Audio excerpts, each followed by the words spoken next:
68வது சங்கீதத்தின் 9வது வசனத்தை வாசிக்க கேட்கலாம். தேவனே, சம்பூர்ண மழையை பெய்ய பண்ணினீர், இளைத்து போன உமது சுதந்திரத்தை திடப்படுத்தினீர். தேவனே, சம்பூர்ண மழையை பெய்ய பண்ணினீர், இளைத்து போன உமது சுதந்திரத்தை திடப்படுத்தினீர்.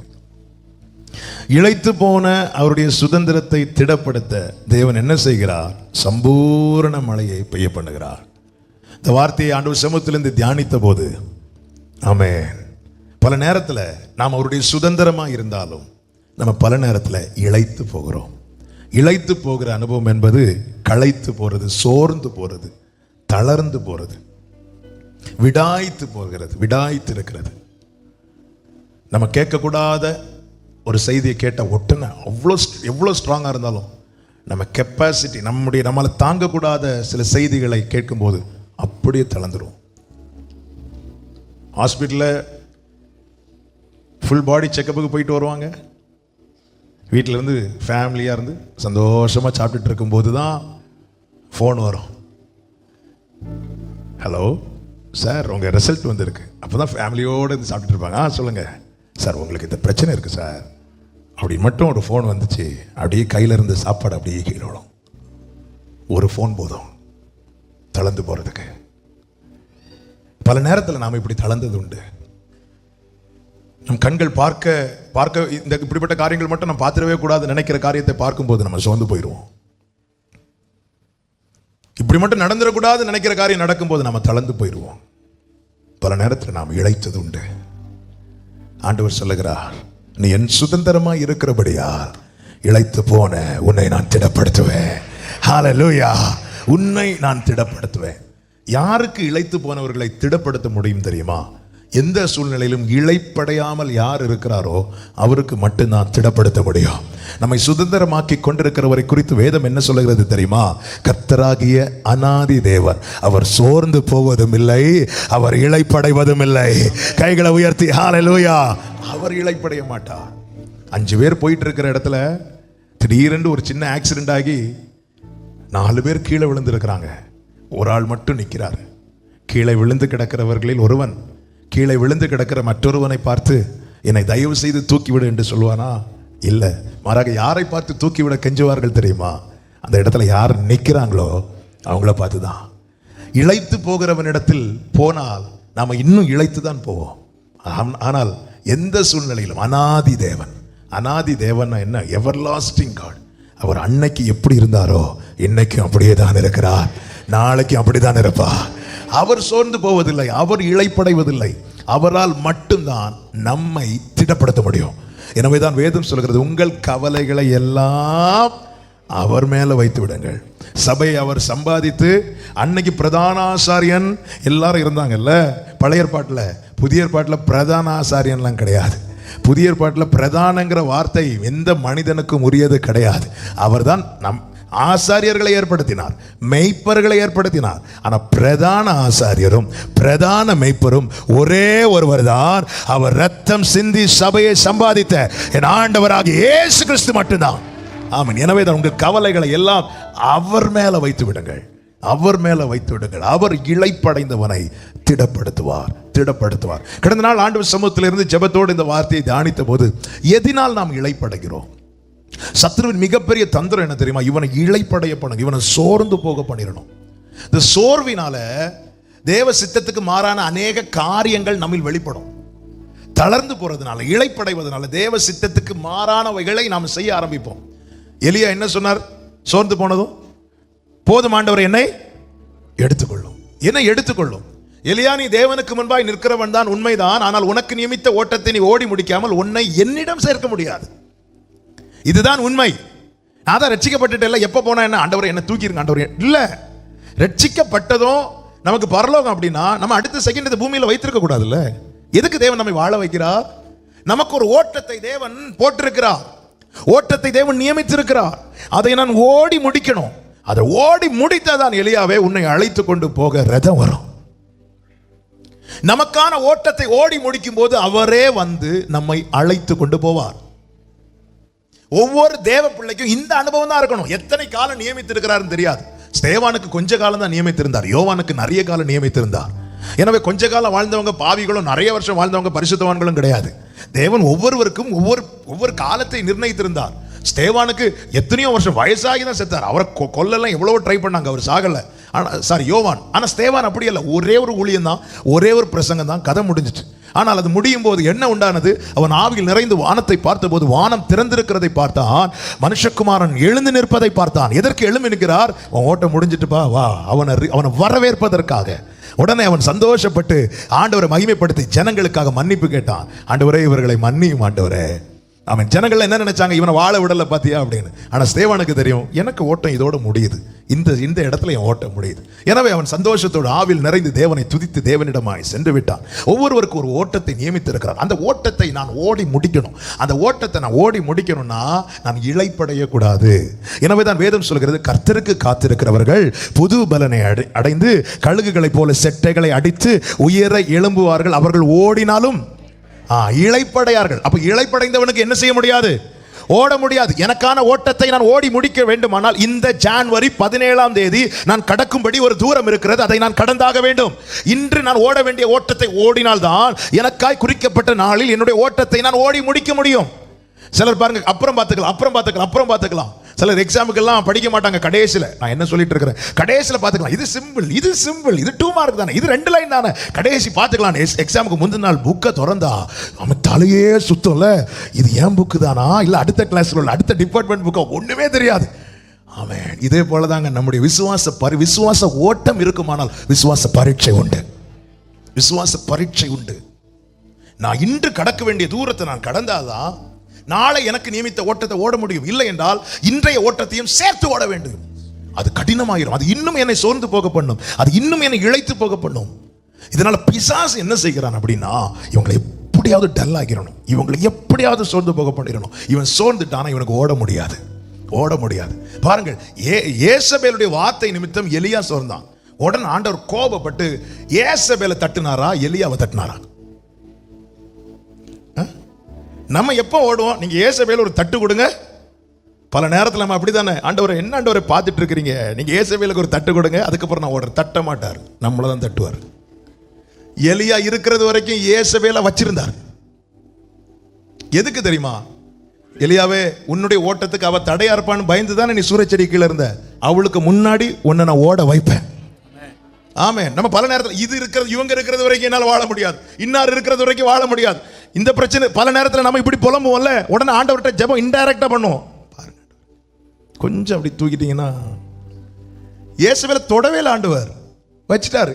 எலியா கேட்ட அக்கினி இறக்குன ஆண்டவருக்கு இயேசுவேல தூக்குறதுக்கு எவ்வளவு நேரம் தான் வேணும்? இல்லை, அவ கண்ணு முன்னாடி உன்னை வாழ வைப்பேன். இல்லையாவே, அவ கண்ணு முன்னாடி உனக்கு நியமித்த ஓட்டத்தை நீ ஓட போற. அவ கையில தான் அதிகாரம் இருக்கிறது, அவ கையில தான் ஆட்சி இருக்கிறது. என்ன இருக்கட்டும், ஆனா உனக்கு விசுவாசத்தை துவக்குகிறவர், அதை முடிக்க வல்லவர். ஹalleluya, ஹalleluya. சில சொல்லுவாங்க, இவங்க இருக்கிறது வரைக்கும் என்ன ஆபீஸ்ல வேலை பார்க்கவே விட மாட்டாங்க. இவங்க இருக்கிறது வரைக்கும் அந்த வார்த்தை வல்லமை கர்த்தருக்குரியது. ஆமென். இளைப்படை சத்துரு ஆமென் இப்படிப்பட்ட தந்திரங்களினால இளைப்படைய பண்ணி சோர்ந்து போக பண்ணுகிறான்.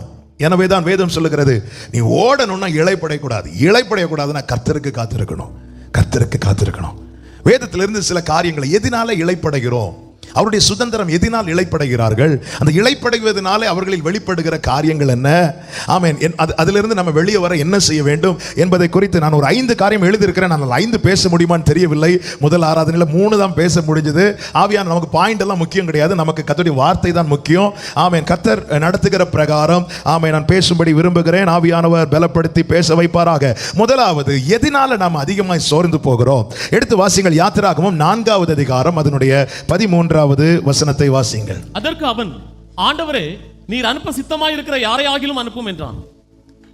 இந்த சம்பவம் நமக்கு நல்லா தெரியும். ஆண்டவர் முச்செடியில் எழுந்தருளி மோசையோடு பேசுகிறார். இந்த மோசே 40 வருஷம் எகிப்தில் வளர்ந்தவன். அங்கிருந்து வனாந்திரத்துக்கு வருகிறான். அடுத்த 40 வருடம் வனாந்திரத்தில் சஞ்சரிக்கிறான். கரெக்டா அவனுக்கு வயசு 80 ஆகும்போது கர்த்தர் முச்செடியில் எழுந்தருளி மோசையோடு பேச ஆரம்பிக்கிறார்.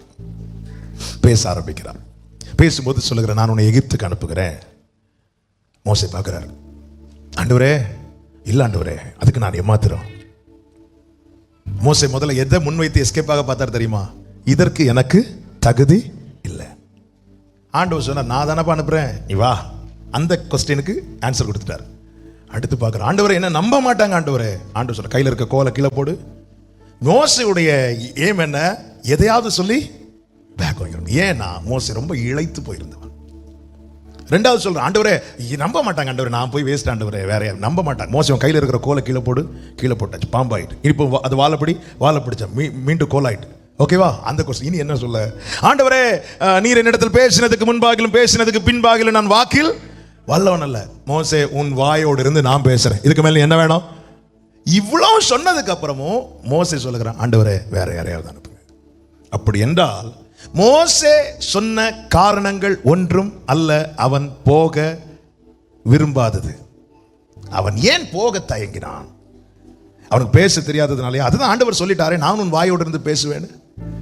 அவனை நம்பாததுனாலே. அதுதான் ஆண்டவர் அற்புதத்தை அடையாளத்தை கண்ணு முன்னாடியே காட்டி கொடுத்துட்டாரே. அவன் தகுதி இல்லா என்று எண்ணினதுனாலே. அதுதான் ஆண்டவர் சொல்லிட்டாரே. அப்படி இருக்க ஏன் அவன் போக தயங்கினான்?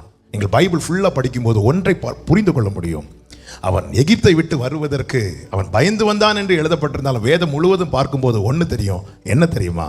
அவனுடைய சொந்த ஜனங்கள் அவனை அங்கீகரிக்கவில்லை. இவனா எங்களுக்கு தலைவனா இருக்க போகிறான். அவனுக்கான அங்கீகாரம் அவனுக்கு கிடைக்காததும் அவன் சோர்ந்து போயிட்டான்.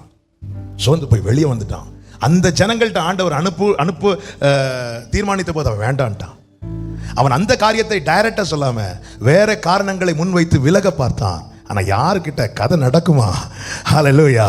நல்ல கவனமா கேளுங்க. பல நேரத்துல நம்ம சோர்ந்து போக காரணம் என்ன தெரியுமா? நமக்கான அங்கீகாரம் கிடைக்காம போகும்போது. அதிகமாய் நம்ம வீட்டில், நம்ம வேலை பார்க்குற இடத்துல, நம்ம படிக்கிற இடத்துல, ஏன் சர்ச்சில் நமக்கான அங்கீகாரம் கிடைக்காம போகும்போது நம்ம என்ன செய்வோம்? ஒரு இடத்துல போய் நம்ம பேசி நம்ம பேச்சே எடுபடலைன்னா நம்ம என்ன செய்வோம்? பேசாமல் அங்கேருந்து ஒதுங்க தான் பார்ப்போம். வேண்டாம், இங்கெல்லாம் நம்ம செல்லா காசு, நம்ம ஒதுங்கணும். அவன் அப்படி ஒதுங்கி 40 வருஷம் கிடைத்தான். இப்போ கர்த்தர் பேச ஆரம்பிக்கிறார். ஏன் அங்கீகாரம் கிடைக்கல?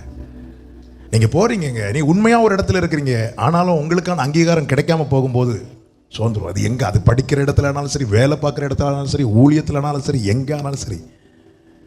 சூழ்ந்திருக்கிறவர்கள் நடுவில் அங்கீகாரம் இல்லை என்றால் நாம் சோர்ந்து போயிடுவோம். அந்த இடத்துல அதுக்கப்புறம் தொடர்வதற்கு மனம் விரும்பாது. மோசே விரும்பவில்லை. மோசே ஒதுங்கி கொண்டான். நான் தனியா வனாந்திரத்தில் இருந்துட்டு போறேன். அங்கீகாரம் இல்லாம செல்வ செழிப்பான எகிப்தில் வாழ்வதை காட்டிலும் யாருக்கும் ஒரு தொந்தரவு இல்லாம நான் வனாந்திரத்தில் இருந்துட்டு போறேன். ஆண்டவர் திரும்ப இவன் சொன்ன காரணங்கள், இதை சொல்ல முடியல ஆண்டவர்கிட்ட. அவன் வேற காரணங்களை வைக்கிறான். ஆண்டவரே நான் ஏமாத்துறோம், அதெல்லாம் நான் பார்த்துக்கிறேன். ஆண்டவரே என்ன நம்ப மாட்டாங்க. என்ன அற்புதம், உன் கையிலே அற்புதத்தை தர. இல்ல ஆண்டவரே நான் திக்குவாயன், நான் வாயோட இருந்து பேசுறேன். இது இவ்வளவு சொன்னதுக்கு அப்புறம் இல்ல ஆண்டவர் வேற யாரையாவது அனுப்புங்க. சத்ருவின் தந்திரத்தை கவனியுங்கள். சோர்ந்து போனது நிமித்தம், இழைத்து போனது நிமித்தம் மோசே செய்தது என்ன? அழைப்பை தட்டினான்.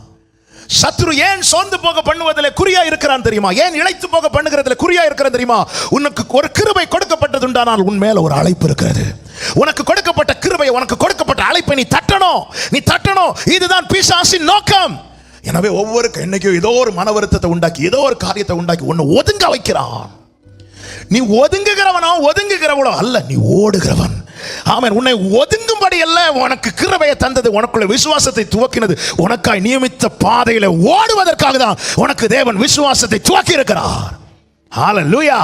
இந்த வார்த்தையை நான் தியானித்த போது, ஆண்டவரே, ஆமா ஆண்டவரே, மோசேக்கு அங்கீகாரம் இல்லையா ஆண்டவரே? அப்போ அவன் இழைப்படைந்தது உண்மைதான் ஆண்டவரே. அப்படி இருக்க ஏன் ஆண்டவர்? தேவன் கோபப்பட்டாராம். தேவன் வருத்தப்படல, ஆண்டவர் கோபப்பட்டார். அதுதான் ஆச்சரியம். என்ன ஆண்டவரே, அவனுடைய விஷயத்துல நியாயம் இருக்கல ஆண்டவரே, அவனுடைய துக்கத்துக்கு நியாயம் இருக்கல ஆண்டவரே. அப்படி இருக்க நீங்களும் வருத்தம் தான் ஆண்டவரே படணும். ஆனா நீங்க ஆண்டவரை கோபப்பட்டீங்க. ஆண்டவர் எனக்கு கற்று தந்தார். அவன் அங்கீகரிக்கல, இவன் அங்கீகரிக்கலன்னு தான் பார்க்கிறானே தவிர முச்சடியில் எழுந்தருளி நான் அவனை அங்கீகரித்ததை அவன் பார்க்கவில்லையே.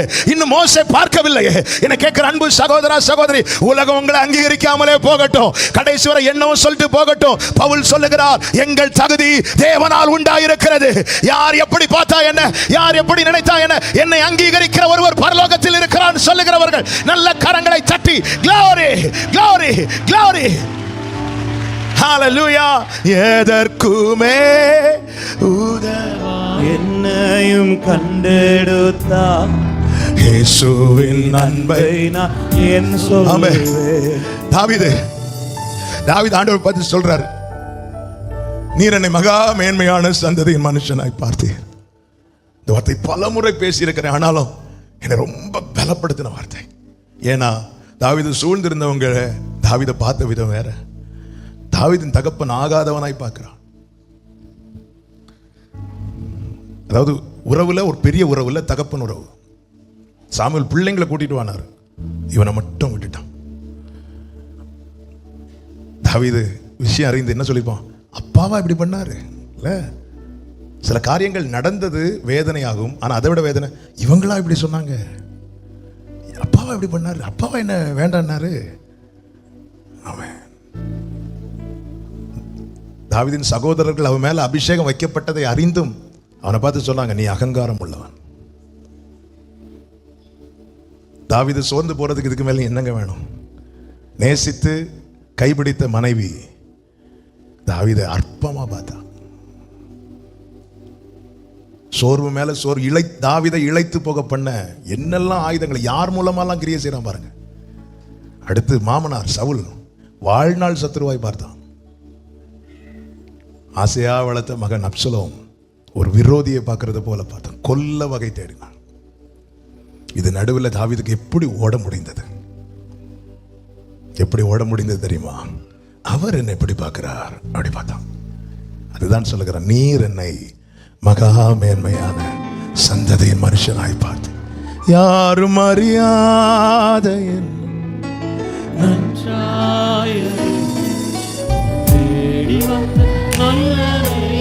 சொல்லுங்க, அழகான கண்கள், அழகான முடிந்தது என்று நினைத்தனா. மோசே சோர்ந்து போனது நிமித்தம் அவனை நோக்கி வந்த அழைப்பை நிராகரித்தான். தேவனுக்கு எங்க கோபம் வரும் தெரியுமா? நமக்கு கொடுக்கப்பட்ட கிருபையும் நமக்கு கொடுக்கப்பட்ட அழைப்பையும் நம்ம இப்படி தட்டி விடும்போது, வேண்டாண்டவரே, அது தேவனுக்கு கோபத்தை உண்டாகும். ஏன் சோர்ந்து போகிறோம்? மனுஷன் என்னை அங்கீகரிக்கவில்லை என்று நினைக்கும் போது சோர்ந்து போகிறோம். தேவன் அங்கீகரித்தாரே, தேவன் அங்கீகரித்ததின் அடையாளம் என்ன? உண்மையில் தெளிக்கப்பட்ட இரத்தம். தேவன் அங்கீகரித்ததின் அடையாளம் என்ன? என்னை அடிமை என்கிற அடையாளத்தை மாற்றி பிள்ளைங்கிற ஸ்தானத்தில் கொண்டு வந்து விட்டார். தேவன் அங்கீகரித்ததின் அடையாளம் என்ன? அருமையான கிருபையால் என்னை அவருடைய சமூகத்தில் கொண்டு வந்து அமர வைத்திருக்கிறார். யார் என்ன நினைத்தா என்ன, யார் என்ன சொன்னா என்ன, யார் பவுல் ரட்சிக்கப்பட்டு சீஷர்களோட இடத்துல வந்தபோது அவனை அங்கீகரிக்கவில்லை. உடனே பவுல் பின்வாங்கி போயிட்டானா, சோர்ந்து போயிட்டானா? இல்ல. கலாத்தியருக்கு எழுதும் போது என்ன சொல்லுகிறார் தெரியுமா? எனக்கு அளிக்கப்பட்ட கிருபையை அவர்கள் அறிந்த போதுன்னு சொல்றாரு. ஆமென். ஒரு நாளை கர்த்தர் குறித்திருக்கிறார். ஹல்லேலூயா. கர்த்தருக்கு காத்திருக்கிறவர்கள் புது பலன் அடைவார்கள். உனக்கு கொடுக்கப்பட்ட கிருபை இன்று உனக்கு தெரியுமானால் உன்னை சூழ்ந்திருக்கிறவர்களுக்கு தெரியாது. அதனால உன்னை அங்கீகரிக்கவில்லை, அதை குறித்து சோர்ந்து ஒதுங்கிக் கொள்ளாதே. உனக்கு நியமித்த ஓட்டத்தை ஓடிக்கொண்டிரு. உனக்கு அளிக்கப்பட்ட கிருபையை இன்று நீ அறிந்தது போல நாளை உன்னை சூழ்ந்திருக்கிறவர்கள் அறிந்து கொள்ளும்படி கர்த்தர் கிருபை செய்வாராக. ஹல்லேலூயா. மோசேய உன்னையா எனக்கு தலைவனா வச்சவன் சொல்லிட்டு யார் யார் நிராகரித்தார்களோ அதே இடத்துக்கு கொண்டு போனார். அவர்களுக்கு தலைவனாகவே வைத்தார். வச்சுட்டு ஆண்டவர் எது செய்யணும்னாலும் மோசே கையை உயர்த்தணும். ஹல்லேலூயா. அப்போ ஜனங்கள் எல்லாம் ஜனங்களுக்கு மோசே மேல இருக்கிற மதிப்பை கூட்ட வச்சுட்டார். ஆமென். வாதை வர்றதுக்கும் மோசே கை நீட்டணும், வாதை நிற்கிறதுக்கும் மோசே கை நீட்டணும். ஆமென். நம்முடைய பைபிளில் 71 சங்கீதத்தில் ஒரு வார்த்தை இருக்கிறது, என் மேன்மையை பெருக பண்ணி என்னை மறுபடியும் தேற்றுவேன். மோசையை கொண்டு போனாருங்க. அவன் எல்லா மேன்மையை பெருக பண்ணுகிறார். வேதம் சொல்லுகிறது, ஜனங்கள் மோசைக்கு பயந்திருந்தார்கள். நாம் நம்முடைய மேன்மையை பெருக பண்ண முடியாது. அப்படி பண்ண ஆரம்பிச்சிட்டோம்னாலே நாம் நம்முடைய சுயத்தை சார ஆரம்பிச்சிடும், மாம்சத்தை வெளிப்படுத்திடுவோம். பவுல் அதான் சொல்றாரு, நான் என்னை உயர்த்தாதபடிக்கு ஒரு முள்ளு கொடுக்கப்பட்டிருக்கிறது. ஆமென். கர்த்தர் மோசையை கொண்டு போய் அவனுடைய மேன்மையை பெருக பண்ணுகிறார். இனி ஏதாவது நடக்கணும்னா மோசே கேட்கணும். உங்க குடும்பத்தில் உங்களுக்கு அங்கீகாரம் இல்லையா? அதனால நீங்க ஒதுங்கிறாதீங்க, ஓடிட்டே இருங்க. உங்களுக்கு கொடுக்கப்பட்ட கிருபையை நாளை உங்களை சூழ்ந்திருக்கிறவர்கள் அறிவார்கள். எப்படி அறிவார்கள் தெரியுமா? உங்களுடைய மேன்மை அவர் பெருக பண்ணுவார். எத்தனை பேர் விசுவாசிக்கிறீங்க? ஆமென் சொல்லுங்க பார்க்கலாம். நல்ல கவனிங்க. மனுஷன் அங்கீகரிக்கவில்லை என்று எண்ணுகிறவன் ஒதுங்குவான். கர்த்தர் என்னை அங்கீகரித்து இருக்கிறார் என்று எண்ணுகிறவன் ஓடுவான். இன்னைக்கு நம்ம பல நேரத்தில் ஒதுங்கி தான் இருக்கிறோம், ஒதுங்கி நிற்கிறோம். அவங்க என்ன அங்கீகரிக்கல, இவங்க என்ன அங்கீகரிக்கல, நான் என்ன பண்ணாலும் எனக்கு அங்கீகாரம் இல்லை, அது அப்படியே நம்மளை டல்லாக்கிறோம். நம்ம யாருடைய அங்கீகாரத்துக்கு எதிர்பார்த்துட்டு இருக்கிறோம்? எங்களுடைய தகுதி தேவனால் உண்டாக இருக்கிறது. ஆமென், ஆமென். அதுதான் ரோமர் 8 இருக்கிறது. தேவன் தெரிந்து கொண்டவன் மேல் குற்றம் சாட்டுகிறவன் யார்? தேவனே அவனை நீதிமானாக்குகிறவர். ஆமென் சொல்லுங்க பார்க்கலாம். ஆமென். அனனியா கிட்ட ஆண்டவர் வந்து பேசுகிறார். பவுலை குறித்து பேசும்போது அனனியா சொல்ற அவன் பொல்லாங்கன் பொல்லாப்பு செய்தவன் சொல்லும்போது ஆண்டவர் சொல்கிறார் அவன் நான் தெரிந்து கொண்ட பாத்திரம். அனனியா வாய் மூடிட்டான். அதுக்கு மேல எழுப்பி போயிட்டார், போய் நேர தள்ள கை வச்சிட்டார். அவன் நான் தெரிந்து கொண்ட பாத்திரம். இதை விட அங்கீகாரம் வேற என்னங்க இருக்கு? எனக்கு கேட்கிற ஒவ்வொருவருக்கும் சொல்லுகிறேன், ஆமென். உலகம் அங்கீகரிக்கவில்லையே என்று எண்ணி அதே எண்ணிக்கொண்டிருப்பீர்களே, ஆனால் சோர்ந்து உட்கார்ந்துருவீங்க, ஒதுங்கிடுவீங்க. நீ ஒதுங்கிறது சத்துருவின் ஜெயம் என்பதை மறந்து விடாதே. எக்காரணம் கொண்டு ஒதுங்காதே. ஓடு, நியமிக்கப்பட்ட ஓட்டத்தில் பொறுமையோடு ஓடு. நான் கடைசியில் எல்லாரும் சொல்லணும், நான் ஓட்டத்தை முடித்தேன். ஹல்லேலூயா. கர்த்தர் துணை நிற்பார். அங்கீகாரம் பரத்திலிருந்து வருகிறது. கைகளை உயர்த்தி ஆமென் சொல்லுங்க பார்க்கலாம். அப்போ முதலாவது ஏன் சோர்வு வருகிறது? அங்கீகாரம் இல்லை. மனுஷங்கிட்ட அங்கீகாரம் இல்லை. போகிற இடத்துல என்னுடைய வார்த்தைக்கே வேல்யூ இல்லை. அவன் நான் இங்கே போனாலே எனக்கு மதிப்பே இல்லை. அந்த இடத்துல நம்ம ஒதுங்க தான் தோணும். இது சத்துருவின் தந்திரம். நமக்கு நியாயம் இருக்கும் அப்படின்னா, உண்மையிலே மோசே செய்தது நியாயம்னா ஆண்டவர் வருத்தம் பட்டிருக்கணும். போட்டு மோசே, என்ன மோசே, விடு மோசே. அங்கே கோபம் தான் வருது. நீ யாருடைய அங்கீகாரத்தை பார்த்துட்டு வந்துட்டு இருக்கிற? அப்போ இத்தனை காலம் மனுஷன் சொல்றதை வச்சுதான் நீ வந்துட்டு இருந்தியா? இல்லை, உன்னை அங்கீகரித்தது நான். உன்னுடைய எல்லா நிலையும் அறிந்து பார்த்து உன்னுடைய நிறை குறை எல்லாம் தெரிந்து நான் உன்னை அங்கீகரித்திருக்கிறேன். ஹல்லேலூயா. நம்ம நல்ல கவனிங்க. தேவன் நம்மை கைவிட்டாலோ, தேவன் நம்மோடு இல்லாமல் போனாலோ நாம் அழுவதில் நியாயம் இருக்கிறது. ஆனால் மனுஷன் கைவிட்டுட்டான், மனுஷன் கூட இல்லைன்னு சொல்லிட்டு அழுவதில் நியாயம் இல்லை. காரணம் மனிதர், அதான் மனிதன். யாரும் கடைசி வரை நம்மோட வர முடியாதுங்க, எவ்வளவு நேசித்தவங்களா இருந்தாலும். இந்த ஓட்டம் என்ன? நிர்வாணியாய் வந்தேன், நிர்வாணியாய் போகிறேன். வெறுமையாய் தனிமையில் ஆரம்பிக்கிறோம், தனிமையில் தான் முடிக்க போகிறோம். மீதி உறவுகள் எல்லாம் இடையில் வந்தவர்கள் இடையிலே போவார்கள். ஆனால் ஒருவர் துணை நிற்பார். யார்? I am alpha and omega என்று சொன்னவர், நான் ஆதியும் அந்தமும் ஆனேன் என்று சொன்னவர். ஆமென். இங்கும் துணை நிற்பார், அங்கும் என்னோடு இருப்பார். ஆமென் சொல்லுங்க பார்க்கலாம். எனவே தேவன் அங்கீகரித்து இருக்கிறார் என்று எண்ணுகிறவன் புது பலன் அடைந்து எழும்புவான். தேவன் என்னை அங்கீகரித்திருக்கிறார், அது போதும் என்று எண்ணுகிறவன் ஓடுவான். ஐயோ மனுஷங்க என்ன அங்கீகரிக்கலையே நினைக்கிறவங்க இழைத்து போய் ஒதுங்கிடுவாங்க. நீ ஒதுங்குகிறவன் அல்ல, நீ ஓடுகிறவன். பிசாசின் தந்திரங்களை அறிந்து கொள்ளுங்கள், எதிர்த்து நில்லுங்கள், போராடுங்கள், ஓடுங்கள். கர்த்தர் உங்களை ஆசீர்வதிப்பார். இரண்டாவதாக, எது நிமித்தம் நாம் சோர்ந்து போகிறோம், இழைத்து போகிறோம்? யாத்திராகமம் 6வது அதிகாரம் அதனுடைய 9வது வசனத்தை வாசியுங்கள். யாத்திராகமம் 6:9. இந்த பிரகாரமாக மோசே இஸ்ரவேல் புத்திரருக்கு சொன்னான், அவர்களோ மனமடிவினாலும் கொடுமையான வேலையினாலும் மோசேக்கு செவி கொடாமற் போனார்கள். இங்க பாருங்க, மனமடிவு உண்டாக காரணம் என்ன தெரியுமா? கொடுமையான வேலை. கொடுமையான வேலை, கொடுமையான வேலை. கொடுமையான வேலைன்னு சொல்லும்போது, இஸ்ரவேலர்கள் ஏற்கனவே எகிப்தில் ரொம்ப வேலை ஜாஸ்தி. வேலை கேட்ட ஊதியம் இல்லை, கொஞ்சம் கொடுத்துட்டு இருந்தாங்க. மோசே உள்ள என்ட்ரானதுக்கு அப்புறம் அந்த கொஞ்சத்தையும் பிடிங்கி வச்சுட்டாங்க. மிருக ஜீவன்களுக்கு வைக்கோல் கொடுக்கறதையும் ஸ்டாப் பண்ணிட்டாங்க. அதாவது கொடுமையான வேலை, ஆனால் பலன் ஒண்ணுமே இல்லை. பிரயாசம் அதிகம், பிரயாசத்துக்கு பலன் ஒண்ணுமே இல்லை. காலையிலேருந்து நைட்டு வர வேலை, ஆனால் பலன் இல்லை. இது என்ன ஆயிட்டு தெரியுமா? இழைத்து போக பண்ணிட்டு. எல்லாருக்கும் இந்த பிரச்சனை உண்டு. நம்ம கஷ்டப்படுவதற்கு ஏற்ற பலன் இல்லாமல் போகும்போது நம்ம தளர்ந்துருவோம், நம்ம சோர்ந்துருவோம். சில சண்டை போடுவாங்க, பார்த்துருக்கீங்களா? சிலர்கிட்ட போய் எனக்கு அந்த காசை கொடுத்தே ஆகணும் அப்படி இப்படி சொல்லிட்டு பயங்கரமாக சண்டை போடுவாங்க. சரி போய் கேட்டு பார்த்தா, என்னங்க நீங்கள் அப்படி அவருக்கு எவ்வளோ கொடுத்தீங்க? நான் அவருக்கு ஒரு 3000 கொடுத்தேன். உடனே நம்ம 3000 ரூபாய்க்கு இவ்வளோ சண்டை போடுறீங்க அப்படிமோ. உடனே அவர் திருப்பி என்ன சொல்லுவார் தெரியுமா? அது நான் கஷ்டப்பட்டு சம்பாதிச்சது. கஷ்டப்பட்டு சம்பாதித்த சம்பாத்தியம் நம்ம கையில் இல்லைன்னா நம்ம சோர்ந்துருவோம். அது யாராக இருந்தாலும் அப்படிதான். கஷ்டப்பட்டு பிரயாசத்துக்கு பலன் வேணும். அப்படி இல்லைன்னா அது யாராக இருந்தாலும் சுதந்திரம். நான் அவருடைய பிள்ளை தான், எல்லாம் ரைட்டு தான். ஆனால் நான் காலையிலேருந்து ஈவினிங் வரை நான் வேர்வை சிந்தி இருக்கிறேன், அதுக்கு ஒரு பலனும் என் கையில் இல்லைன்னா நான் சோர்ந்து போயிடுவேன். என் தேவன் எல்லாம் அறிகிறவர். எவ்வளவு பேர் எத்தனை பேர் உழைக்கிறாங்க. சிலர் பாருங்க, தங்கள் கடனை தீர்ப்பதற்காக, எனக்கு தெரியும் 3 இடத்துல ஒரே நாள் வேலை செய்யறவங்க இருக்கிறாங்க. நம்ம சர்ச்சில் இருக்கிறாங்க. காலையில் 4 மணிலேருந்து 6 மணி வரை ஒரு இடத்துல, அதுக்கப்புறம் வந்து வீட்டில் இருந்து ஃப்ரெஷ் ஆகிட்டு காலைல 8 மணிலேருந்து ஈவினிங் 5 மணி வரை ஒரு இடத்துல, அதுக்கப்புறம் வந்து ஃப்ரெஷ் ஆகிட்டு ஈவினிங் 7 மணிலேருந்து நைட்டு 9 மணி வரை இன்னொரு இடத்துல. தூங்குறதுக்கு நேரம் இல்லை, குடும்பத்து கூட ஸ்பெண்ட் பண்ணுறதுக்கு நேரம் இல்லை. கொஞ்சம் உடம்பை கேர் பண்றதுக்கு நேரம் இல்லை, எந்த ஒரு ஃபங்க்ஷனுக்கு போக நேரம் இல்லை, உழைப்பு கடினம், ஆனா பலனும் ஒண்ணுமே இல்லை. இது எவ்வளவு பெரிய ஆளா இருந்தாலும் சரி சோர்ந்து போக பண்ணிரும். இந்த சோர்வு உள்ள வந்தது என்ன ஆயிரும் தெரியுமா? அந்த வசனத்தை திருப்பி வாசியுங்கள். 9.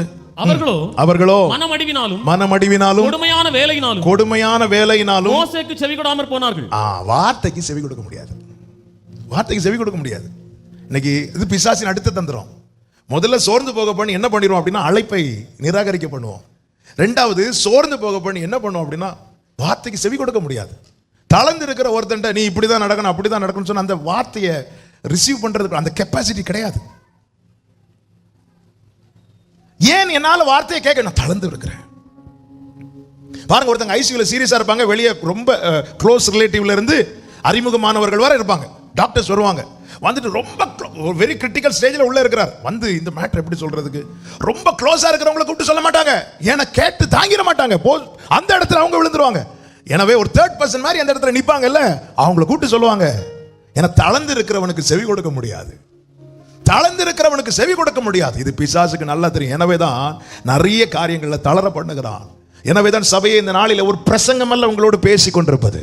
ஆவியானவர் சபைக்கு சொல்லும்படி கொடுக்கப்பட்ட வார்த்தை. ஏன் எனக்கு கர்த்தருடைய சத்தத்துக்கு செவி கொடுக்க முடியவில்லை? கேட்கிற வார்த்தைக்கு ஏன் செவி கொடுக்க முடியவில்லை? எங்கே தளருகிறோம்? பிரயாசத்துக்கு பலன் இல்லையா? பிரயாசத்துக்கு பலன் இல்லையா? நன்றாய் புரிந்து கொள்ளுங்கள். நீ அவருடைய சுதந்திரமானால் நீ சிந்தின ஒவ்வொரு சொட்டு வியர்வைக்கும் ஏற்ற பலனை அவர் உன் கையிலே கொடுப்பார். ஆமென். இஸ்ரவேல் அவருடைய சுதந்திரம். அவருடைய ஜனம் மாடு மாதிரி உழைக்கிறாங்க, இரவு பகல உழைக்கிறாங்க, அங்க வேலை செய்யல நாட்டி. நான் இந்த வார்த்தையை சொல்லும் போது ஒன்றை சொல்ல ஏவப்படுகிறேன். என்னை கேட்கிற ஆன்லைன்ல அநேகர் பார்த்துட்டு இருக்கிறீங்க, அநேகர் பார்க்க போறீங்க. ஒவ்வொருவருக்கும் சொல்றேன், உங்க கீழே யார் வேலை இருந்தாலும் உங்களை ஒரு 10 பேருக்கு மேல அதிகாரியாக அப்படிப்பட்ட ஒரு முதலாளிங்கிற ஸ்தானத்தில் தேவன் வைத்திருந்தால் கர்த்தருக்கு ஸ்தோத்திரம் செலுத்துங்கள். ஆனால் ஒன்றை மாத்திரம் புரிந்து கொள்ளுங்கள், உங்களுக்கு கீழே இருப்பவர்கள் அடிமைகள் அல்ல. இஸ்ரவேல் ஜனங்கள் எகிப்திலிருந்து வெளியே வந்த போது அவர்களோடு கூட அடிமைகளும் இருந்தார்கள், எகிப்தியரும் கூட வந்தாங்க. அப்ப தேவன் என்ன சொன்னா தெரியுமா? அவங்கள ஒழுங்கா நடத்திரு, ஏன்னா நீயும் அடிமையா இருந்தா என்பதை மறந்துடாத. அவன் ஒன்னு அப்படி நடத்தின, நானும் பாரு, நான் உனக்கு மேல வந்து ஒன்னை எப்படி நடத்துற ஒரு நாளும் சொல்லாத. நீ ஒழுங்கா நடத்து, ஒழுங்கா நடத்து. மனுஷனை மிஷினா பார்க்காதீங்க, எப்படியாவது புளிஞ்சு எடுத்துடலாம் வேண்டாம். இன்னைக்கு அப்படி மாறி விட்டுறது. எத்தனை பேர் இரவு பகலாய் என கேட்கிற தேவனுக்கு பயப்படுகிற அன்பு சகோதரா சகோதரி, உங்க கீழே யார் இருந்தாலும் அவர்களை மனிதர்களாய் பாருங்கள். அவர்கள் அடிமைகள் அல்ல.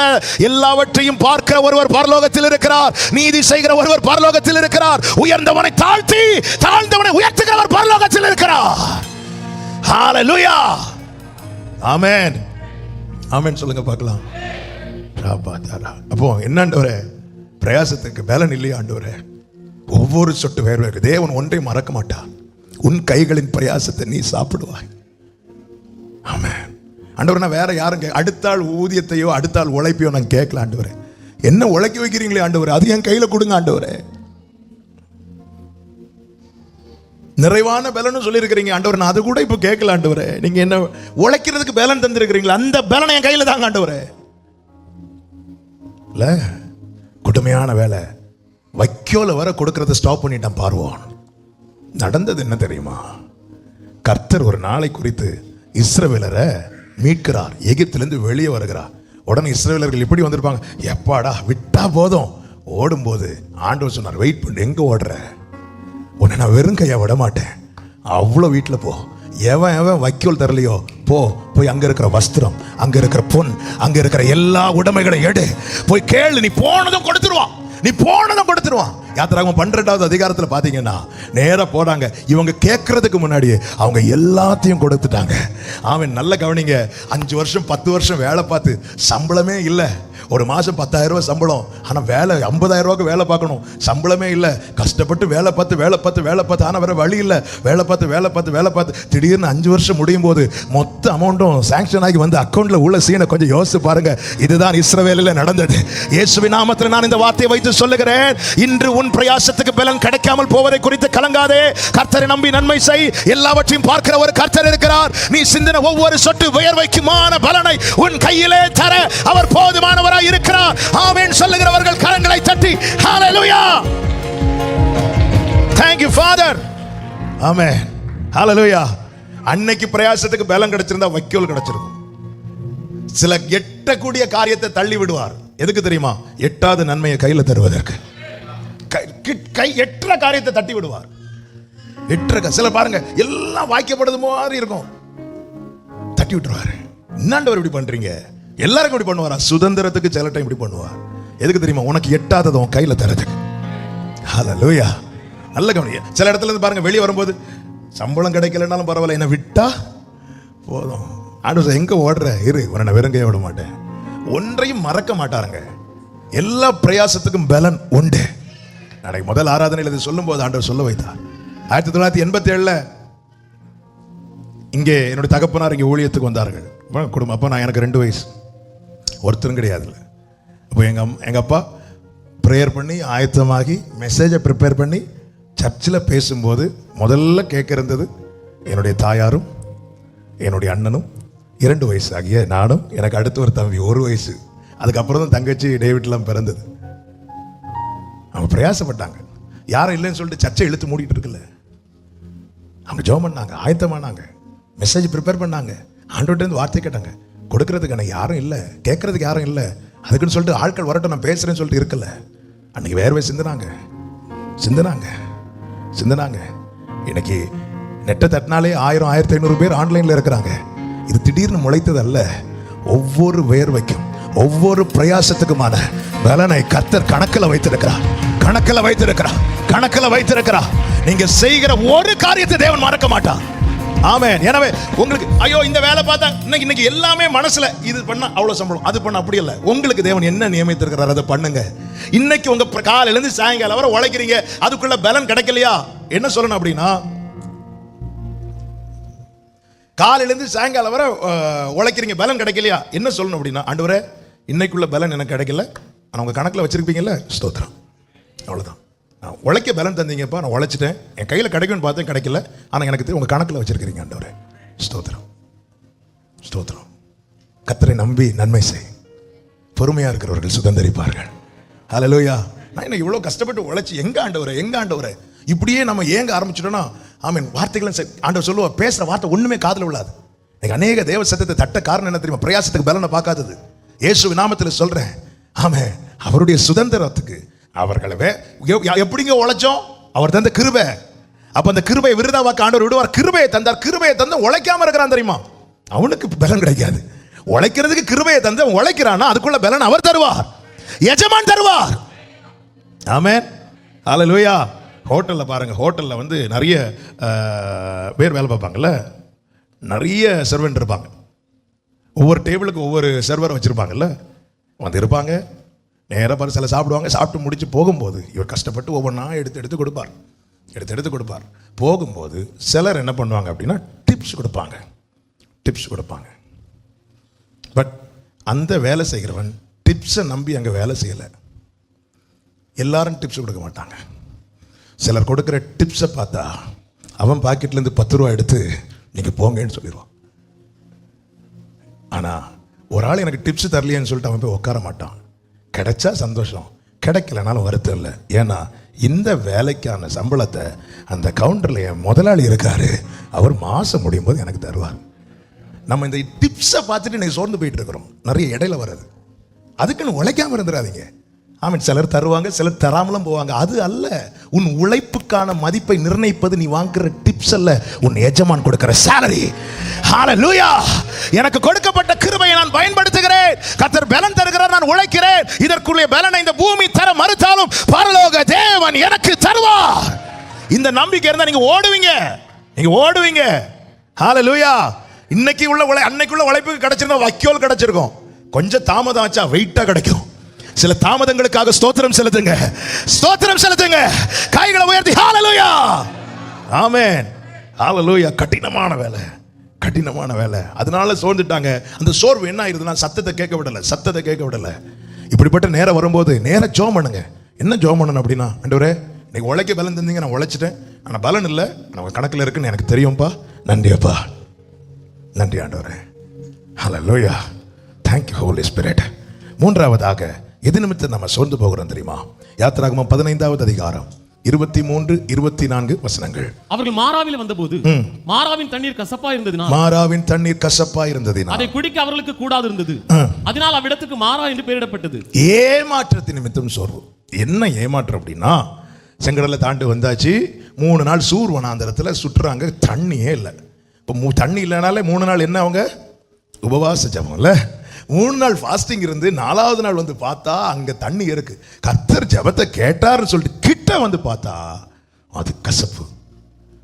அதாவது எதிர்பார்த்தது கிடைச்சிட்டுன்னு சொல்லிட்டு கிட்ட வரும்போது அது நமக்கு இல்லைன்னு வந்ததும் ஏமாற்றம். ஏமாற்றம். அது ஏமாற்றம் வந்ததும் ஜனங்களுக்குள்ள சோர்வு வந்துட்டு, சோர்வு வந்ததும் ஜனங்க என்ன செய்ய ஆரம்பிச்சிட்டாங்க அப்படின்னா முறுமுறுக்க ஆரம்பிச்சிட்டாங்க. பல நேரத்தில் அப்படிதான், ஒரு காரியத்துக்காக 10 நாள் 20 நாள் ஃபாஸ்டிங் இருப்போம். சிலர் 3 நாள் இருப்பாங்க, சிலர் 1 வாரம் இருப்பாங்க, சிலர் 21 நாள் இருப்பாங்க, சிலர் 40 நாள் இருப்பாங்க. கரெக்டா ஜெபம் முடிகிற நாளில் அனுகூலமான காரியங்கள் திறப்பது போல இருக்கும்.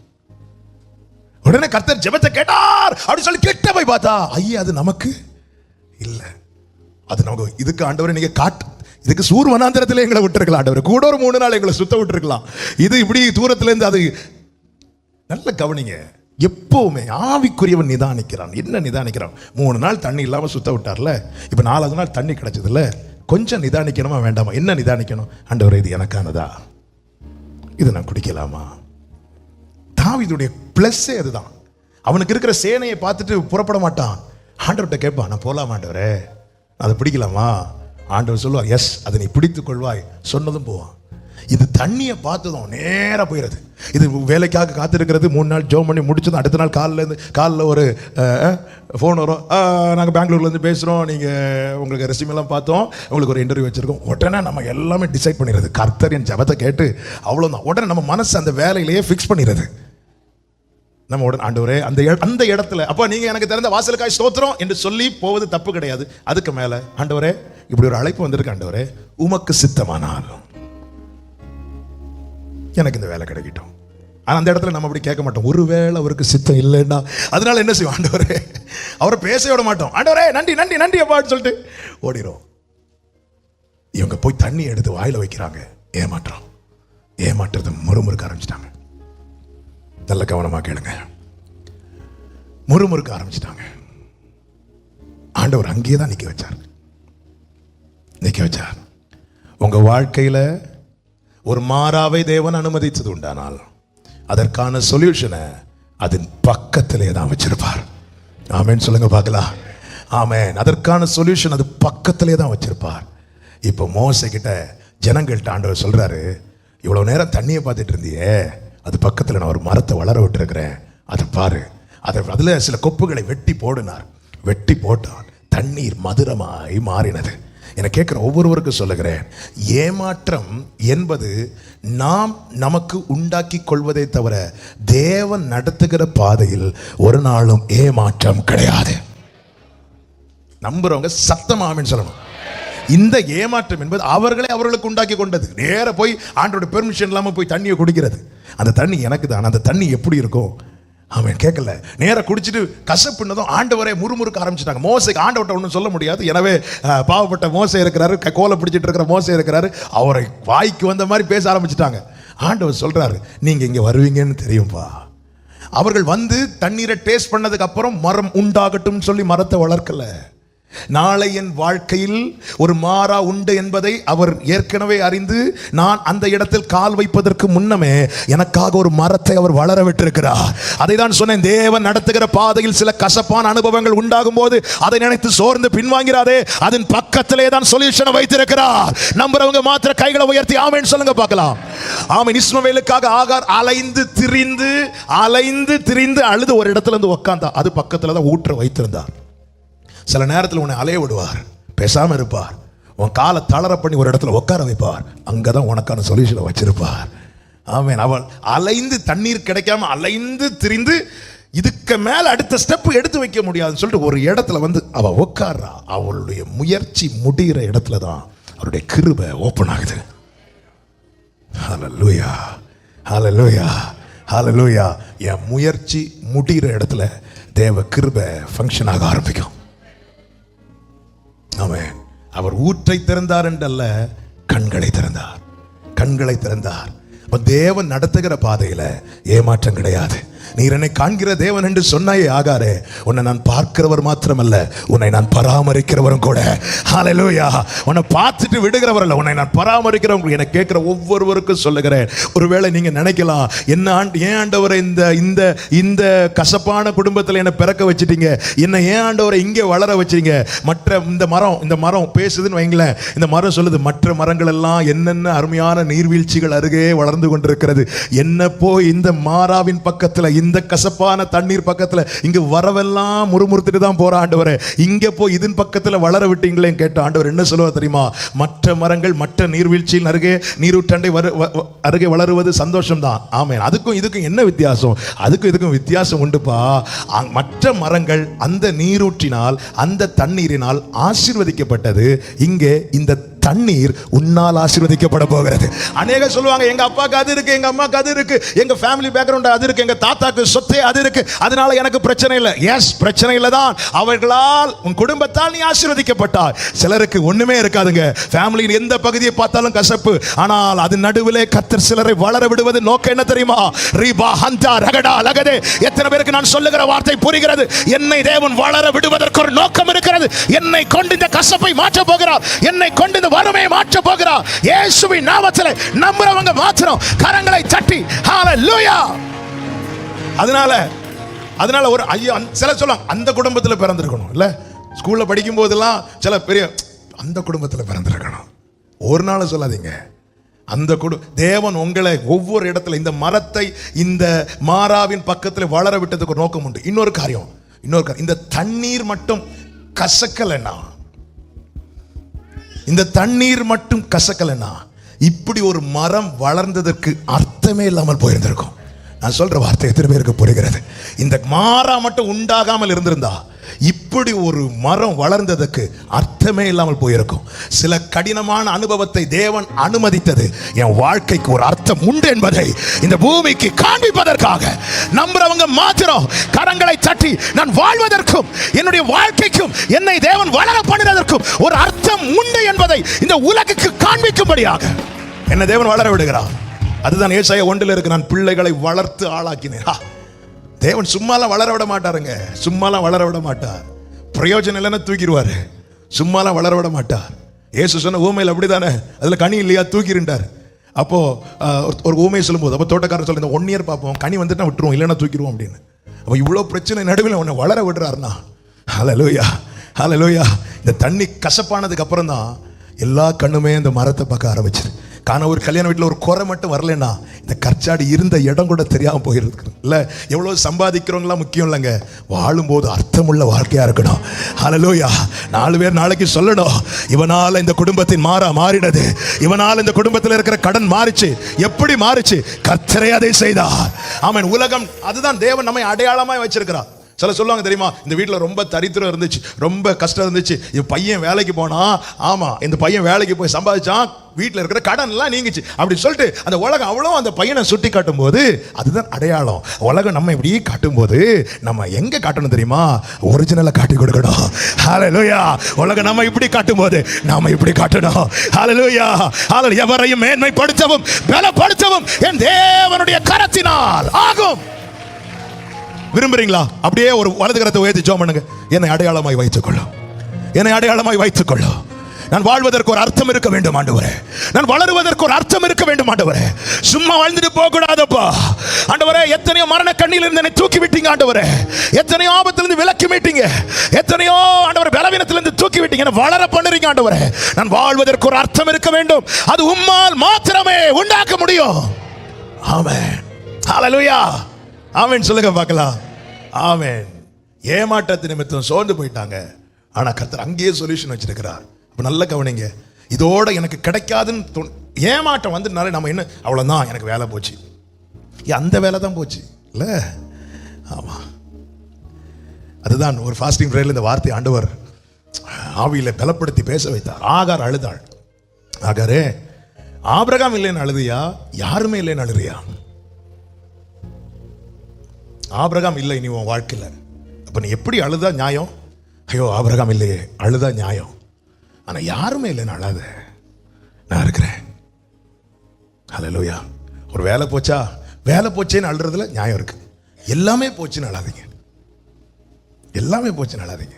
இன்னைக்கு நிறைய பேர் எப்படி அழுறாங்கன்னா, வேலை போச்சு, எல்லாம் போச்சுப்பா. எதிர்பார்த்த ஒரு காரியம் கைவிட்டு போச்சா, அது போச்சு, அதில் நியாயம் இருக்கு. அதை வலிச்சா அழுக வரதாங்க செய்யும். எதிர்பார்த்துருப்போம், அந்த வலி மற்றவங்களுக்கு புரியாது. அதான் கேரளாவில் சொல்லுவாங்க, யானைக்கு தடி பாரம், எறும்புக்கு அரிசி பாரம். எறும்பு அரிசியை வந்து இழுத்து இழுத்து போடுறதை பார்த்து யானைக்கு என்னதான் தோணும்? ஆனால் யானை, அதனால ஆண்டவர் ஒரு நாளும் யானையை வந்து அரிசியை தூக்க வைக்கல, சைஸுக்கு ஏற்ற பாரத்தை கொடுப்பார். நீ எறும்பை பார்த்தா சிரிச்ச, வா அவனை வச்சிருக்கிற வா, அது இழுத்துட்டு இருக்கோம்ல. ஆமாம், அவங்கவுங்களுக்கு பிரச்சனை, வழி இருக்கும். ஒரு வேலை போச்சா, வேலை போச்சுன்னு அழுங்க, அதில் நியாயம் இருக்கு. எல்லாம் போச்சுன்னு அழாதீங்க. ஆமென். என்னை திருப்தியாக்குகிற நன்மை நான் வேலை பார்த்த கம்பெனியில் இல்லை, என்னை உருவாக்கினவருடைய கையில் இருக்கு, கையில் இருக்கு, கையில் இருக்கு. நீ இருப்பது கையை திறக்க அவைகள் நன்மையினால் திருப்தியாகும். எனவே ஒரு நாளும் ஒரு ஏமாற்றம் வரும்போது சோர்ந்துடாதீங்க, அது வாயில முறுமுறுப்பை கொண்டு வந்துடும். ஆமென். ஹல்லேலூயா. சாத்ராக் மேஷாக் ஆபேத்நேகோ என்ன சொன்னாங்க தெரியுமா? நாங்கள் ஆராதிக்கிற தேவன் எங்களை தப்புவிக்க வல்லவராக இருக்கிறார், அவர் தப்புவியாம போனாலும். நமக்கெல்லாம் இப்படி சொல்ல வருவாங்க தைரியம் இல்ல? அதுவும் தீக்கு முன்னாடி வச்சு விளையாடிட்டு இருக்கிறாங்க. சொல்லுங்க, தீயில விளையாடாத அப்படின்னு. தப்புவியாம போனாலும்.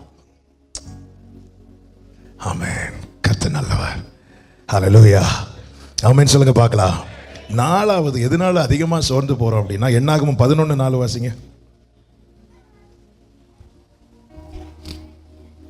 பின்பு அவர்களுக்குள் இருந்த பல ஜாதியான அந்நிய ஜனங்கள் மிகுந்த இச்சை உள்ளவர்களானார்கள்.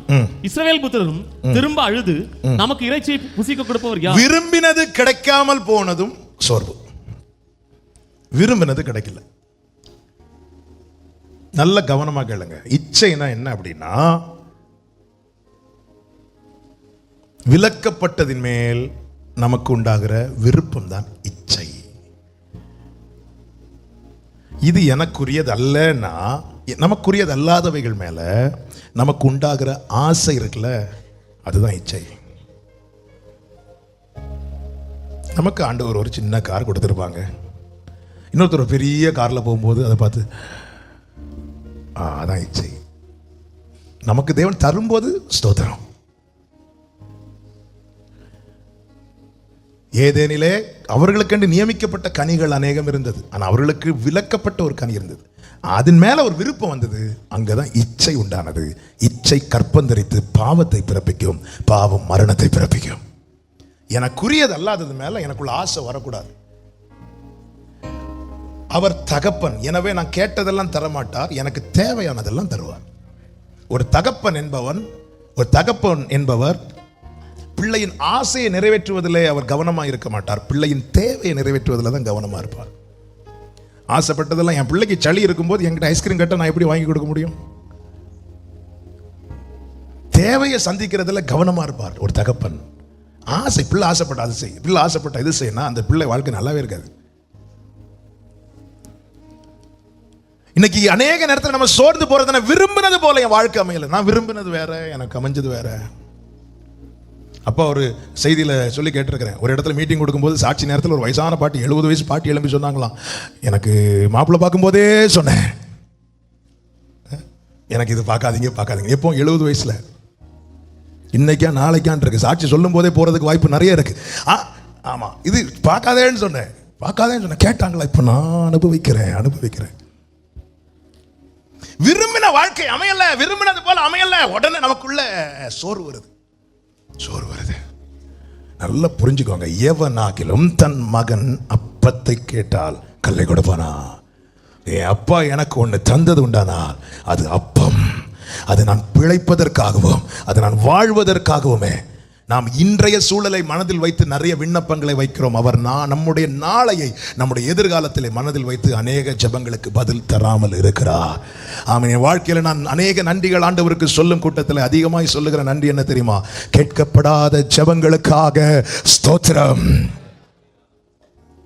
எல்லா தோல்விகளுக்கும் நாதா நன்றி, நின்றே முகம் காணுவானது நிமித்தமாய், எல்லா கண்ணு நீரினும் நாதா நன்றி, ஆமாம், இதெல்லாம் பாடுறதுக்கு ரொம்ப ஈஸியாக இருக்கும். ஆனால் அந்த அனுபவத்தில் போகும்போது ஆண்டவருக்கு தேங்க் பண்ணுங்க. ஆண்டவரே, காத்து காத்து காத்து காத்து ஒரு காரியம் கிடைக்கல. ஓகே ஆண்டவர், நன்றி ஆண்டவரே. அந்த இடத்துல தான் சாத்தானுக்கு கொடுக்குற அடி. ஆமாம் அப்பா, இது இப்படி ஒரு தரமாட்டார் ஆண்டவர். ஏன்னா அவனுக்கும் தெரியும் இதை கொடுத்தா இவன் ட்ராக் மாறதுக்கு நிறைய வாய்ப்பு இருக்கு. இல்லை, நமக்குள்ள ஆசையை தூண்டுறதே யாரு தான்? ஏவாள்கிட்ட ஆசையை தூண்டினது யாரு? அவ்வளோதான். வந்து அவன் பழத்தை பறிச்சு ஏவாளுக்கு வாயை கிழிச்சு அப்படியெல்லாம் வைக்கல, அவ்வளோ வைக்க மாட்டான். அந்த அதிகாரம் கொடுக்கல அவனுக்கு. பட் பக்கத்துலேருந்து ஆசையை தூண்டுவான். அக்கா, அந்த 4வது ரோல இருக்கவங்க சாரி பாருக்கா, போகும்போது கேட்டிருக்கா அப்படியே ஆசையை தூண்டிட்டு பேசாமல் சோத்திரம் சொல்லிட்டு நம்ம முடிச்சு போகும்போது இது எங்கே வாங்குறது? ஆசை அப்படி தூண்டிட்டு அப்படி விட்டுருவான். நாம இருந்து ஆண்டவர்கிட்ட கேட்போம், ஆண்டவர் எனக்கு தாங்க 3 நாள் உபவாசிச்சோம். 3வது நாள் உபவாசிச்ச முடிவில் அது கிடைக்காதுன்னு கன்ஃபார்ம் ஆயிரும். உடனே எழும்பி அப்படி இருந்துட்டோம்னாலே சாத்தன் ஜெயிச்சுட்டேன்னு அர்த்தம். 3 நாள் உபவாசிச்ச முடிவில் அது கிடைக்காதுன்னு கன்ஃபார்ம் ஆகிட்டு எழும்பி ஸ்தோத்திரம் ஆண்டவரே, அவ்வளோதான். அங்கதான் ஜெயிக்கணும், அங்கதான் பலப்பட முடியும். அல்லேலூயா. எனக்கு தேவன் தராதது அவரிடத்தில் இல்லாததினால் அல்ல, அது எனக்கு தேவை இல்லாததினால் அவர் எனக்கு தரவில்லை. ஹல்லேலூயா, ஹல்லேலூயா. எனக்கு தேவன் தராதது அவரிடத்தில் இல்லாததினால் அல்ல. என் பிள்ளை ஒரு உண்டியல் வச்சிருக்கிறா, என் பொண்ணு ஒரு உண்டியல் வச்சிருக்கிறா. அதனால என்ன, அப்பா சில்லறை இருந்தால் தாங்கப்பா போட்டு. நான் அவள் கையில் என்ன நம்பி கொடுப்பேன்னா, 1 ரூபா கொடுப்பேன், 2 ரூபா கொடுப்பேன், 5 ரூபா. அதுக்கு மேலே எனக்கு நம்பிக்கை கிடையாது. அவள் வந்து டேடி எனக்கு டெய்லி ஒரு 500 ருபீஸ் தாங்கன்னு கேட்டா நான் கொடுக்க மாட்டேன். நான் கொடுக்காதது என்கிட்ட இல்லாததினால் அல்ல, அவளுக்கு அது தேவை இல்லாததினால். நம்ம நிறைய நேரத்தில் அவர்கிட்ட கேட்டு கிடைக்காததும் இன்னொரு ஆள்கிட்ட கேட்க போறோம். இருக்கிறவர்கிட்ட கேட்டே கிடைக்கல, இல்லாதவங்கள்ட்ட கேட்டு என்ன கிடைக்க போகுது? இருக்கிறவரே தரலன்னா இல்லாதவங்க எங்க தர போறாங்க? சிலட்ட நம்ம கேட்கறதுக்கு முன்னாடி நம்ம கேட்கறோம்னு தெரிஞ்சு அவங்களே கேட்பாங்க தெரியுமா, ஒரு 1000 ரூபாய் இருந்தால் கடன் தருவீங்களா? நம்ம கேட்கறதே அவங்கள்ட்ட 2000 ரூபாய் கேட்க போறோம். அவங்க நம்ம கேட்கறதுக்கு ஒரு 1000 ரூபாய் இருந்தால் கடன் தருவீங்களா? இல்ல இருக்கிற 500 ரூபாய் வாங்கிட்டு விட்டுருவாங்க. இல்ல, நம்ம இருக்கிறவர்கிட்ட கேட்டே அவர் எனக்கு தராமல் இருக்கும்போது இல்லாதவங்க கிட்ட போய் நான் எதுக்கு கேட்கணும்? என் தேவன் நான் கேட்ட காரியம் எனக்கு தராதது அவரிடத்தில் இல்லாததினால் அல்ல, அது எனக்கு தேவை இல்லாததினால். இந்த நிச்சயம் இருக்குமானால் விரும்பினது கிடைக்காதது நம்ம சோர்ந்து போக மாட்டோம். கர்த்தர் தந்ததை சந்தோஷமா வாங்கி தொடர்ந்து ஓடும். ஹல்லேலூயா. 5வது காரியம் எது நிமித்தம் நம்ம சோர்ந்து போறோம் தெரியுமா? என்னாகும் 21:4 இதை சொல்லி நான் ஜெபிக்க விரும்புகிறேன். என்னாகும் 21வது அதிகாரம் 4வது. அவர்கள் ஏதோம் தேசத்தை சுற்றி போகும்படிக்கு ஓர் என்னும் மலையை விட்டு சிவந்த சமுத்திரத்தின் வழியாய் பிரயாணம் பண்ணினார்கள். வழி நிமித்தம் ஜனங்கள் மனமடி வழங்கினார்கள். வழி நிமித்தம் சில இடத்துல பொதுவாகவே பாருங்க, ஈஸியா போக வேண்டிய இடத்துல ஒன்றும் வேண்டாம், இங்க இருந்து நம்ம மார்த்தாண்டம் போகணும். மார்த்தாண்டம் இங்க இருந்து டிராஃபிக் இல்லாமல் இருந்தால் ஒரு 30-35 மினிட்ஸ்ல போயிடலாம். அதுவும் டிசம்பர் டைம்ல எல்லாம், அது இந்த வருஷம் ரொம்ப குறைவு. லாஸ்ட் இயர்லாம் பார்த்தீங்கன்னா தெரியும், இங்கேருந்து பாரதிபுரம் கிடக்கிறதுக்கு 30 நிமிஷம் ஆகும். டிராஃபிக் ஜாஸ்தியாக ஒரு டைம் தாண்டிட்டுனாலே நம்ம என்ன ஆயிடும்னா சோர்ந்து போயிடும். அதாவது 1/2 மணிக்குள்ள ரீச் ஆக வேண்டிய இடத்துல நான் 2 மணி நேரம் எடுக்கிறேன்னா 1.5 மணி நேரம் என்ன ஆகுது? அந்த வார்த்தையை சரியா சொல்லுங்க. இல்ல, இன்னொன்று, நான் 1/2 மணி நேரம் போக வேண்டிய இடத்துக்கு 2 மணி நேரம் எடுக்கிறேன்னா 1.5 மணி நேரம் என்ன ஆகுது? கரெக்டான எனக்கு என்கிட்ட இருக்கு, இருந்தாலும் ஒரு வார்த்தை நீங்க சொல்லிட்டீங்கன்னா யாரை சொன்னீங்களே, லேட் ஆகுது, டிலே ஆகுது. இந்த டிலேனால சோர்வு, அதுதான் இது டிலே. பிப்ரவரியில் நடந்துரும்னு பார்த்தேன், டிலே ஆகுது. 2020 31க்குள்ள நடந்துரும்னு பார்த்தேன், டிலே ஆகுது. வழி நிமித்தம் சோர்வு. அதாவது இப்படி நேராக போனால் தொட்டிருக்கலாம், இப்படி சுத்தம் பண்ணிட்டார். வழி நிமித்தம் சோர்வு. இப்படி சோர்வு வரும்போது அவங்க என்ன செஞ்சாங்க தெரியுமா? மன்னாவை வெறுக்க ஆரம்பிச்சாங்க. அடுத்த வசனத்தை வாசிங்க. ஜனங்கள் தேவனுக்கு மோசைக்கு விரோதமாய் பேசி, நாங்கள் வனாந்திரத்தில் சாகும்படி நீங்கள் எங்களை எகிப்து தேசத்திலிருந்து வர பண்ணினது என்ன? இங்கே அப்பமும் இல்லை தண்ணீரும் இல்லை, இந்த அற்பமான உணவு எங்கள் மனதுக்கு வெறுப்பாக இருக்கிறது. டிலே ஆனதும் இதே மன்னாவை முதல்ல எப்படி புசிச்சாங்க தெரியுமா?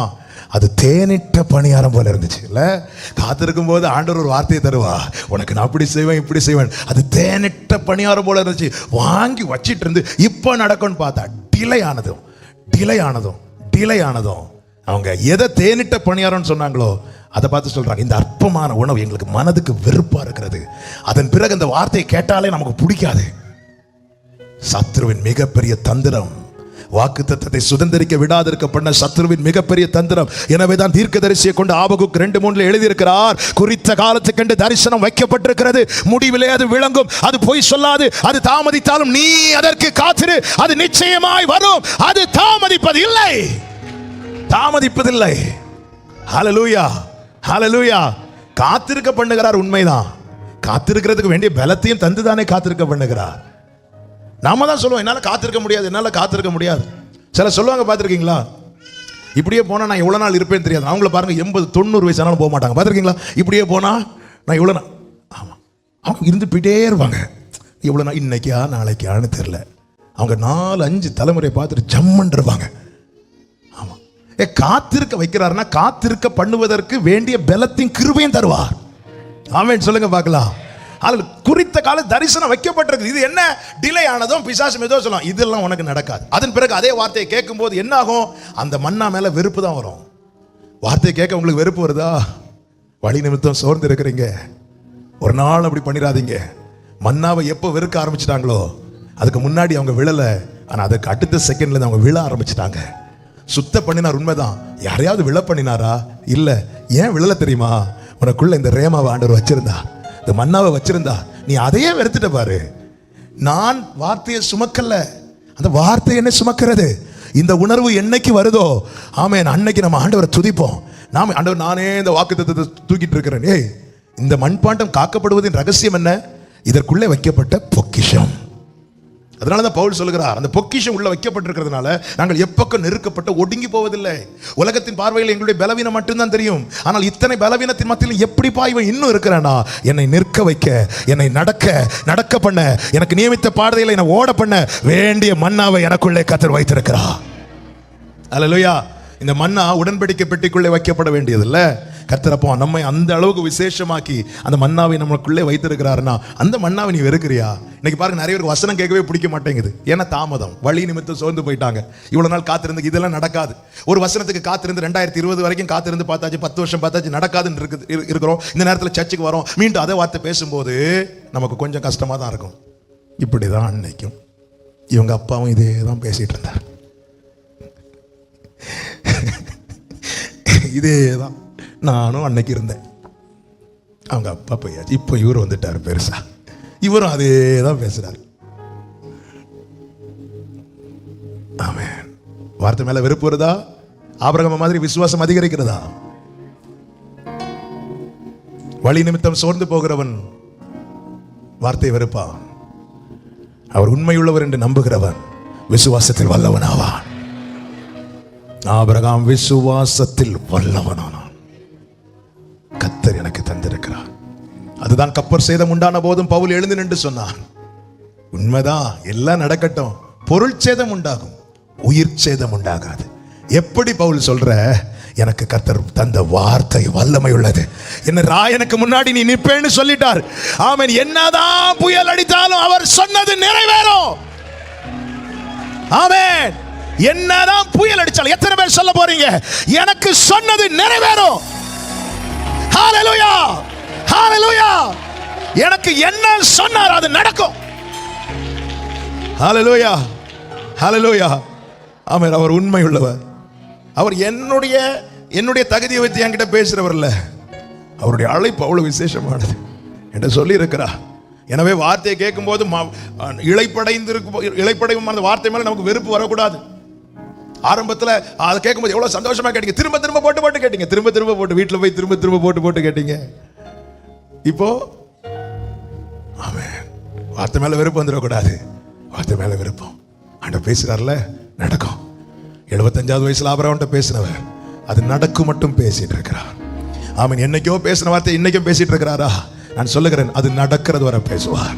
அது நடந்த பிறகு நீங்க பேசுவீங்க, கர்த்தர் எனக்கு சொன்னார், கர்த்தர் எனக்கு செய்தார். அது நடக்கும் மட்டும் உங்களோடு பேசுவார். அது நடந்த பிறகு உங்களை கொண்டு பேசுவார். அது நடக்கும் மட்டும் ஆபிரகாமோடு பேசினவர், அது நடந்த பிறகு ஆபிரகாமை கொண்டு பேசினார். கர்த்தர் அதை செய்வார். இளைப்படைந்தவனை திடப்படுத்துகிற நல்ல தேவன் நமக்கு இருக்கிறார்.